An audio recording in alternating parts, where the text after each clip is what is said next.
Team Yokota, Colonel Jones, your installation commander, back with you for an update on our response to COVID-19. On Tuesday, 24 March, the commander of U.S. Indo-PACOM set the entire Pacific Theater to Health Protection Condition Charlie. Let me tell you what that means to us. We've grown from moderate risk of exposure to COVID-19 to a substantial risk of exposure, increased risk. However, I would like to emphasize there are currently no confirmed cases of COVID-19 at Yokota Air Base. And thanks to the proactive measures taken by our medical and support teams, we've been postured for this change in health protection condition for quite some time. We've reshaped our medical procedure, canceled non-mission essential events, implemented social distancing, modified our force support services and youth programs, and even restructured our daily battle rhythm. Yes, we have done quite a bit in preparation for this shift. However, to ensure we are able to maintain our high level of operational readiness and, more importantly, to continue our proactive approach to the safety and security of our residents, we will be implementing additional protective measures for our installation.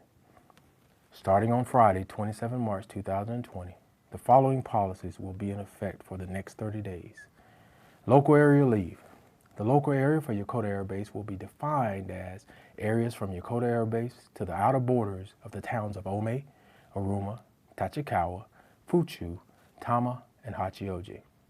All DoD uniform members must remain within the local area, whether on duty, on leave, in liberty status, or on pass, and travel within the local area should be limited to essential services only.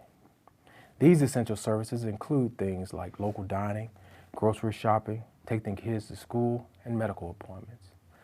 For members who live outside the local area, you are authorized to travel near your residence for those same essential services, and of course, travel to and from work as required. Mission essential travel outside the local area is authorized.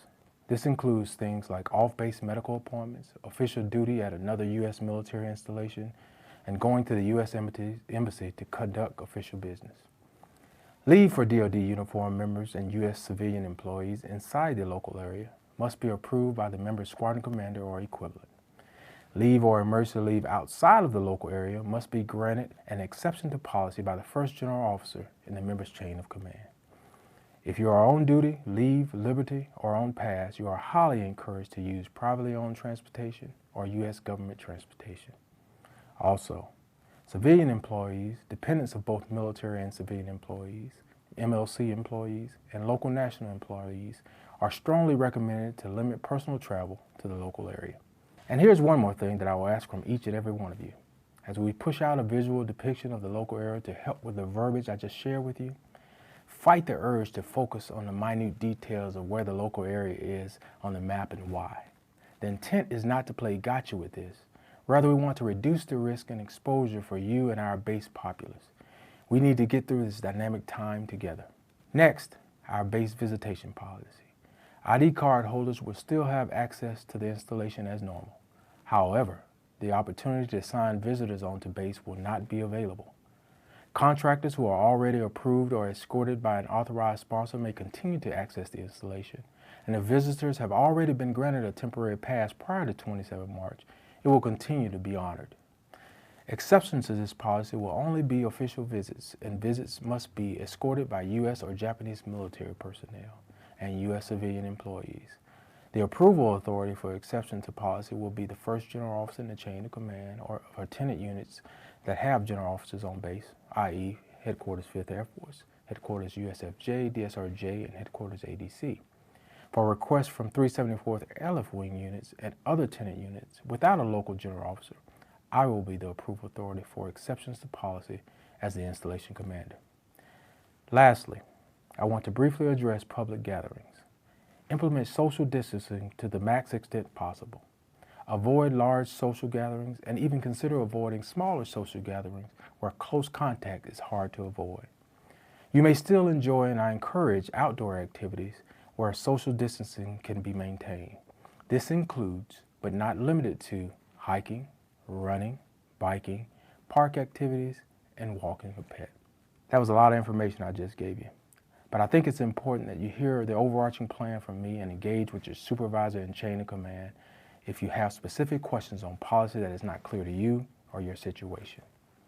I recognize that these measures will place a burden on our families.